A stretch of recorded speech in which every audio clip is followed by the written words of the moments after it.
आप सभी को मेरा नमस्कार। इस वीडियो में हम बात करेंगे मॉक्सीफ्लॉक्सासिन दवाई के बारे में और जानेंगे इस वीडियो में हम इस दवाई की पूरी डिटेल्स के बारे में कि आपको ये दवाई किन कंडीशंस में उपयोग में लेनी होती है, इसके अलावा आपको ये दवाई किन कंडीशंस में अवॉइड करनी चाहिए।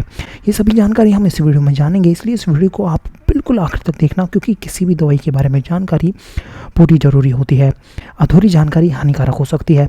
चलिए शुरू करते हैं। देखिए, सबसे पहले जानते हैं इस दवाई के उपयोगों के बारे में। देखिए, कोई भी पेशेंट इस दवाई को लेता है या फिर डॉक्टर इसको प्रिस्क्राइब करता है किसी पेशेंट को, तो उसके पीछे रीज़न होता है इस दवाई को प्रिस्क्राइब करने का। देखिए, सबसे पहला जो उसका यूज़ होता है वो होता है आँखों में जो दवाई डालते हैं उसमें ऑप्थेल्मिक ड्रॉप्स जो हैं उसकी आती हैं और वो यूज़ की जाती हैं कंजक्टिवाइटिस में। देखिए, आँखों में जब भी इन्फ्लामेशन हो जाता है, में इन्फेक्शन हो जाता है, तो इस दवाई का उपयोग किया जाता है जो कि उस इन्फेक्शन को ख़त्म करती है। देखिए, इसके अलावा ओरली, पीओ मतलब ओरली और आईवी मतलब खून की नलियों में से भेजा जाता है। जब भी हमारे शरीर में कोई बैक्टीरियल इन्फेक्शन हो जाता है जो कि हमें रेस्पिरेटरी ट्रैक्ट में देखने को मिलता है, इसके अलावा स्किन के ऊपर देखने को मिलता है, इसके अलावा पेट में भी यदि कोई इन्फेक्शन है तो भी मॉक्सीफ्लॉक्सासिन दवाई का उपयोग किया जाता है। इसके अलावा शरीर में कहीं भी इन सभी बैक्टीरिया की वजह से यदि इन्फेक्शन है तो मॉक्सीफ्लॉक्सासिन दवाई का उपयोग किया जाता है। इसके अलावा मैंने पहले ही बता दिया है कि जो ऑप्थेल्मिक ड्रॉप्स, आई ड्रॉप्स जिसे हम बोलते हैं, वो अवेलेबल होती हैं जो कि आँख में डाली जाती हैं, जिनसे इन्फेक्शन जो है आँख का ख़त्म होता है।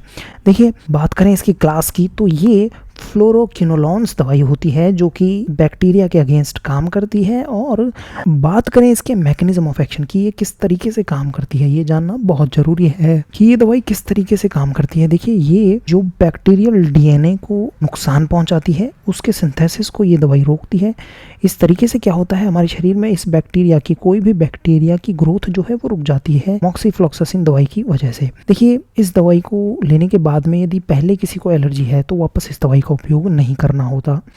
इसके अलावा यदि किसी को हार्ट की प्रॉब्लम है तो भी इस दवाई का उपयोग नहीं किया जाता। इसके अलावा यदि कोई प्रेग्नेंट है तो भी इस दवाई का उपयोग नहीं किया जाता। आइए जानते हैं इसके साइड इफ़ेक्ट्स के बारे में। देखिए, किसी ने इस दवाई को लिया है तो क्या क्या साइड इफ़ेक्ट देखने को मिल सकते हैं, ये जानना बहुत ही महत्वपूर्ण है।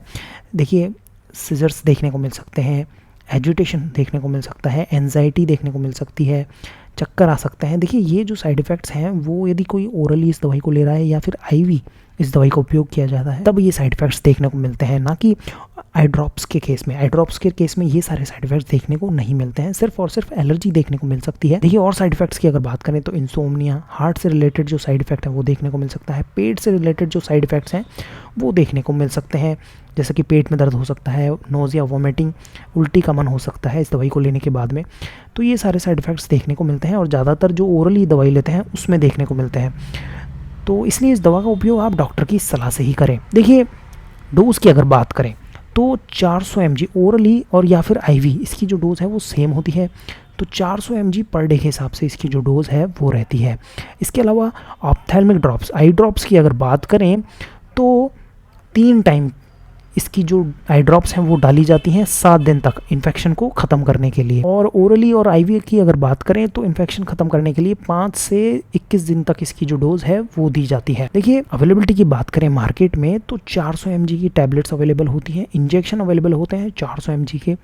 इसके अलावा ऑप्थेल्मिक सॉल्यूशन जो है वो भी अवेलेबल होते हैं 0.5% के जो आई ड्रॉप्स जो होती हैं उनकी अगर बात करें तो। देखिए, ब्लड प्रेशर, हार्ट से रिलेटेड जो सिम्टम्स हैं वो मॉनिटर करना ज़रूरी है, हार्ट रेट मॉनिटर करना ज़रूरी है, टेम्परेचर, बॉडी में यदि फीवर तो नहीं आ रहा है, इसके अलावा रैशेस तो नहीं हो रहे, और जो हड्डियों के चारों तरफ जो टेंडन्स होते हैं उनमें दर्द तो नहीं हो रहा है। क्योंकि ये कंडीशन में क्या होता है कि हो सकता है ये दवाई कहीं टेंडन्स को तो नुकसान नहीं पहुंचा रही है, जो हड्डी के चारों तरफ जो मांसपेशियाँ होती हैं उसको तो नुकसान नहीं पहुंचा रही है, तो वो भी मॉनिटर करना ज़रूरी है। देखिए, हमें एक चीज़ का ध्यान में रखना ज़रूरी है कि इस दवाई को या तो खाना खाने से 4 घंटे पहले लें या 8 घंटे बाद में खाना खाने के लें, क्योंकि इसका जो एब्जॉर्प्शन है पेट में वो खाना खाने के बाद यदि लेंगे तो वो जो है वो एब्जॉर्प्शन जो है वो पूरा नहीं होता। तो ये था मॉक्सीफ्लॉक्सासिन दवाई के बारे में। ये वीडियो आपको कैसा लगा प्लीज़ आप कमेंट करें, इस वीडियो को ज़रूर लाइक करें और मेरे चैनल को ज़रूर सब्सक्राइब करें। ये वीडियो देखने के लिए धन्यवाद।